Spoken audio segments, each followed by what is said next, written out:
Chapter 11. I didn't know where Casey was. Maria wasn't at the booth, and I had $2.75 of spare change in my wallet. So I walked to the bus stop at the corner of 6th and Liberty in the pouring rain and bounced up and down on my toes, trying to keep myself warm. Sharp pains continued to split in my stomach. I feared that as soon as I stepped onto the bus, I'd throw up again. But it was my only way home.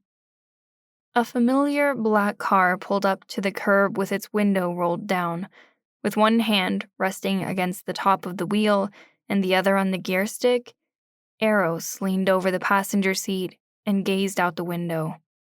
"Get in." I clenched my fists by my side. No, I didn't need him cleaning up my mess either. "Get in, Danny, or I'll put you in myself." My bus approached a red light down the street. I pulled out my wallet.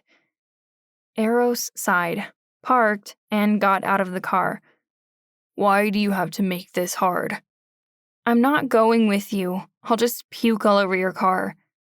"I don't care what you do in my car." "Well, I do." He opened the passenger door and waited patiently for me. "Just get in, Danny. It's cold out." After a couple of moments, he took my hand and pulled me toward the car. I frowned at him, feeling torn, and sat. I just wanted to get home as soon as possible, so I could curl up into my blankets and forget about this whole night.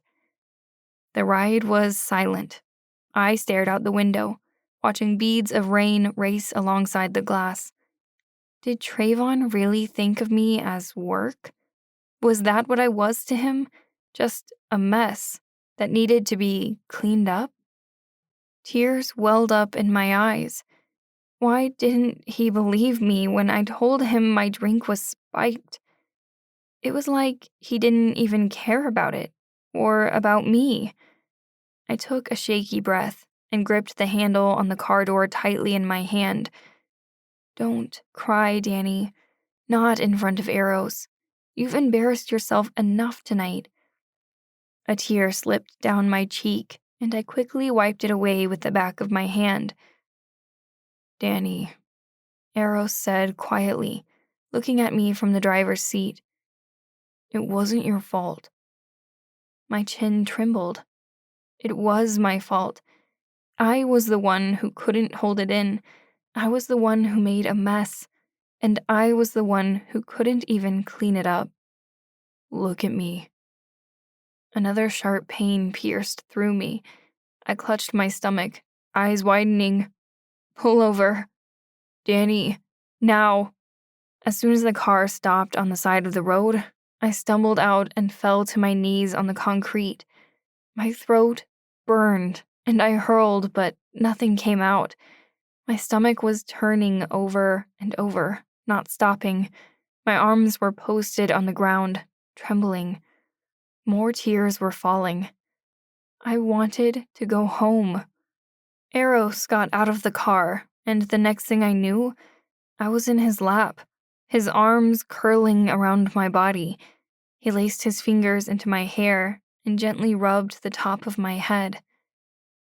I wasn't faking it," I said, choking on my words. I wasn't even trying to hold back the tears anymore. "I know," Eros whispered. I squeezed my eyes shut, letting the rain drench me. At least he didn't think I was just looking for attention. I grasped onto him, hoping that he'd never let me go. He gently held the sides of my face. "Danny, can you look at me?" His eyes were a soft green, and his hair was plastered against his forehead. Drops of water rolled down his cheeks and fell off his jaw. "I didn't even want to go tonight." "Don't sacrifice your happiness for someone else, especially for someone who treats you like that." The Ollie's Diner sign blinked above his perfect fucking face, and I paused. I wasn't sacrificing my happiness. Was I? I just wanted to make Trayvon happy. When he was happy, I was happy. It was just a bad night. We would get over this. Eros picked me up in his arms and placed me back in the car, adjusting the vents so the hot air would warm me.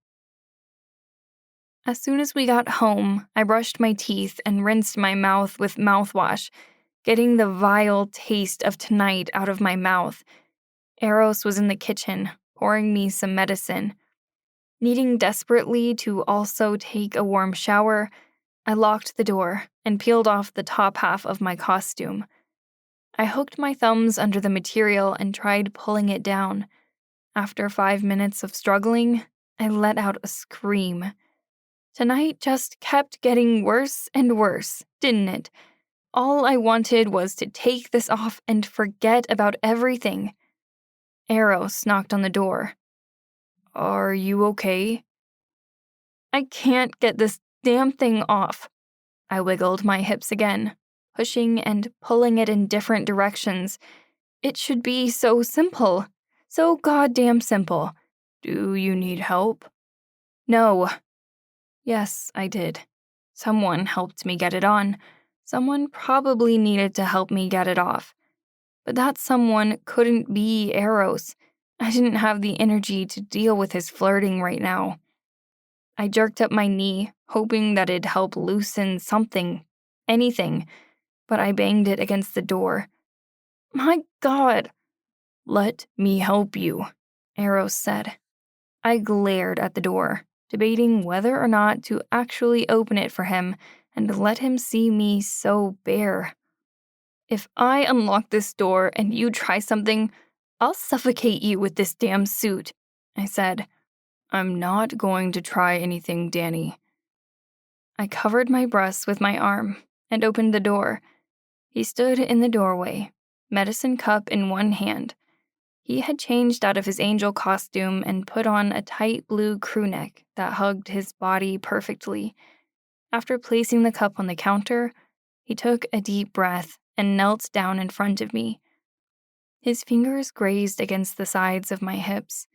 He looped them inside of my waistband, balled his hands into fists, and flexed his biceps. When he pulled down, the veins in his arms grew slightly more pronounced. The costume slid over my hips almost effortlessly for him. Very slowly, he pulled it down my legs. Inch by inch by inch, his gaze followed. Once the costume was at my feet, and I was standing in nothing but my underwear in front of him, he looked up at me. "You're sure you couldn't do that by yourself?" "Yes." For a mere moment, his gaze flickered to my hips. "Don't look at me like that," I said.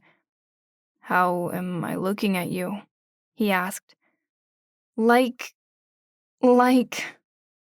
He stood up and turned away. The muscles in his back were flexed. "If you don't want me to look at you, I won't," he said. His words didn't calm me down like they should have. He tossed me a towel that hung off the doorknob and gestured to the toilet. "Sit." I wrapped the towel around my body. He searched through the bathroom closet, pulled out Maria's makeup wipes, and knelt next to me. "Close your eyes." He grasped my chin in his hand and gently wiped the wet cloth against my skin. My shoulders slumped forward and I sighed. Maybe Eros was right. I shouldn't sacrifice my happiness for someone else. After wiping off my mascara, he softly brushed the cloth against my lips.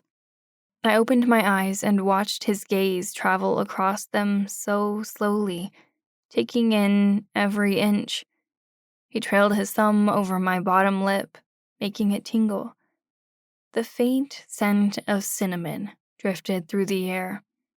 He blinked a few times, drew my face into his hands, and leaned in. My heart raced, yet I leaned in too, closer and closer until he brushed his nose against mine. Our lips were so close that I could almost feel them on me, pressing against mine, moving down my neck, running up the inside of my thigh. God, I was so hungry for him. Starved, famished, ravenous. And it terrified me because I had never felt this strongly about Trayvon. I had never felt this way, period, about Trayvon. Unsure of myself, I closed my eyes and reluctantly pulled away. Eros's head fell for a moment, then he sighed. I should go, he said quietly and walked out of the bathroom.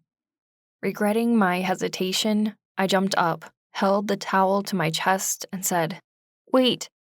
He stopped in the middle of the living room, but didn't turn around. All I wanted was to see those lovely greens that always saw right through me, the ones that knew my every thought before I even did. Why were you so nice to me tonight? I asked. He turned, and for the briefest moment, I saw pain in his eyes. Because I know how you feel. I've felt that way before. How'd he feel? Embarrassed? Ashamed? Betrayed? What? Good night, Danny, he said before I could finish. Then he walked right out the door, leaving me in this lonesome apartment with daunting thoughts about us. You've reached the end of this episode. Thanks for listening. To get up to 4 weeks additional uncensored content, subscribe to the podcast at reamstories.com/AmeliaRoseAudio. Due to content restrictions, explicit sex scenes will only be available through Ream. But if you'd like to continue listening to my free episodes, make sure to hit the follow button to receive updates.